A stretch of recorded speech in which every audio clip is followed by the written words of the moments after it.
Dani Samuels, Australian discus thrower. Tell us what led you up to picking up, that discus for the first time. I guess it was all due to the fact that my older sister got enrolled in Little Athletics. In Australia, that's where it starts from like 4 years old up to now it's 16 years old. So my older sister, who was 2 years older than me, got enrolled in Little Athletics, and I was too young at the time, but of course I was running around chasing after her and everything, had to do everything she did. So when time came, when I was 4, I think, I got enrolled in Tiny Tots, and just loved doing everything, loved the social side of it, loved that I was able to do high jump and hurdles and the 100. They were my favourite events apart from shot put and discus as well when I was younger. And when I was about in under 8s, one of my friends said that she wanted to go along to the local coach and train for discus and shot put, and I said, oh, well, I like those too. I'll come along just once a week. And yeah, from then on in, I think trained once a week, twice if I felt like it, up to the age of about 14. And then when I was 16, people started talking to me about Commonwealth Youth, World Youth Champs and World Juniors, and what the standards were to reach those and what was a realistic possibility. So when I was about 16 and a half, I decided that I was going to go for this, and I wanted to win an Olympic gold medal, and sort of the stepping stones that we had to take leading up to that. Deep down, I knew I was always going to pick athletics because I had, certain times where I made the New South Wales basketball team, and that clashed with the World Youth, actually. So it was like, go to the World Youth and represent myself in Australia, or be in this team and go to nationals. And it was like, wasn't a choice. I decided I was going to World Youth, and I actually bombed out quite badly in my first World Youth. I went for shot put, and I came 32nd. I came dead last in my pool. Came off the field, had a bit of a cry, told my coach that, I was better than that, and I knew I wanted to prove myself and perform on that level. And so I said to him right then that I'm going to come back in 2 years' time and win the discus in Morocco. And for the next 2 years, I was just so focused on winning that. And it actually eventuated that I won the World Youth Champs in 2005. Explain to me about how you've won the World Championships at those 3 age groups. Okay.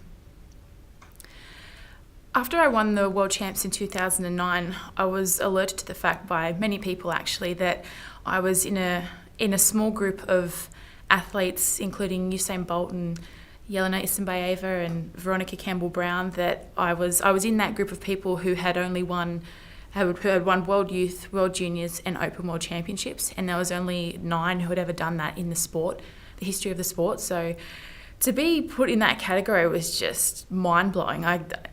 It was, my World Youth and World Juniors titles meant a great deal to me, and they still do.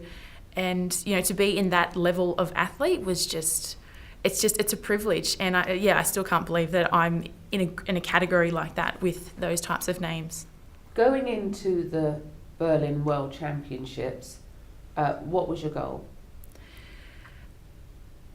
My goal was to actually win the World Championships in 2009. It was a very private goal, which I wasn't really broadcasting to many people, because going into the event, I was ranked 29th, I think, based on PBs. But I was in such a good headspace that year. I was so disappointed from the Beijing 2008 Olympics. I came 9th and just missed out on the top 8. That hit me really, really hard.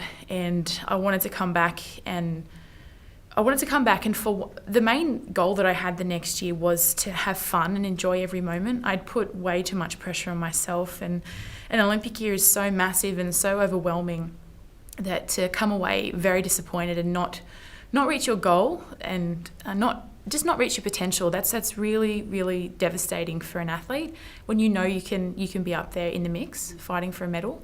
The main goal for me in 2009 in capitals in bold was just enjoy every moment. You're doing this for yourself. And I think that was sort of that mantra that I took in that year was what helped me be successful, I guess. Looking forward to the IAAF World Championships in Moscow this year, I have to say, Dani, based on the story, how you explained your athletic career, it does seem like that you being disappointed, especially in major competitions, is probably the worst thing your rivals could ever see, because they know, based on your, not, it's just fact, it's what happens. Yeah. It's a pattern of your career, that when you become disappointed, then watch out next year, because people are going to be in trouble. Is that a fair description of how you feel this year going into the World Championships? Yeah, disappointment is a great motivation. And I think, looking back at my career, that has sort of been where, the years that I have been successful, I've been very disappointed with the year previous. Coming from London, I was, greatly disappointed, and I thought, it's getting too bogged down in sort of, there's that old term of paralysis by analysis type of thing, and I think I was a bit guilty of that last year. It's so easy when it's a big occasion to sort of get too bogged down in the details of things, rather just to relax and throw. I've been doing it for so long now. Your body knows what to do, and it's not this magic formula. I've been going through the same preparation since I've been 16, and it works physically. I have always been in the best shape of my life and ready for PBs when it comes to the major, which is what we've been aiming to peak for. It's just been other little things, whether it's been mental or a little bit of an injury or that kind of thing, that has affected that. So, this year I said to my coach that I feel like my old self again.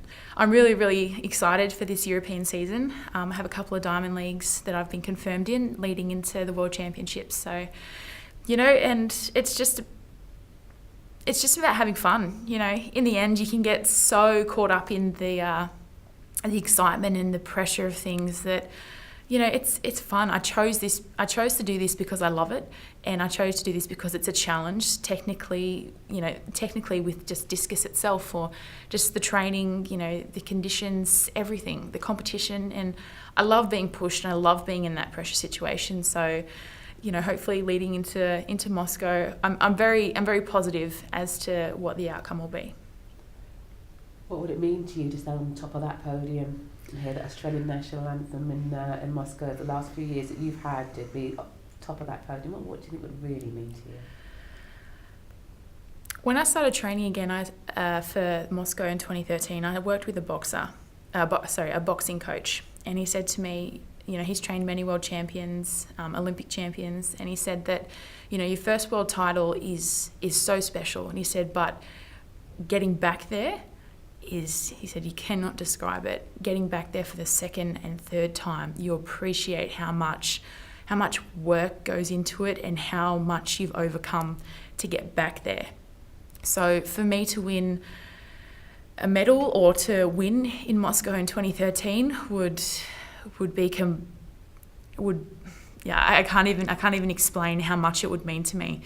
I've worked so hard over the last couple of years and years previous to that, but since 2009 World Championships, I've worked so hard, and to get back up on that podium would be amazing. It would be very, very emotional, very overwhelming, but I'm going to fight tooth and nail to get back up there.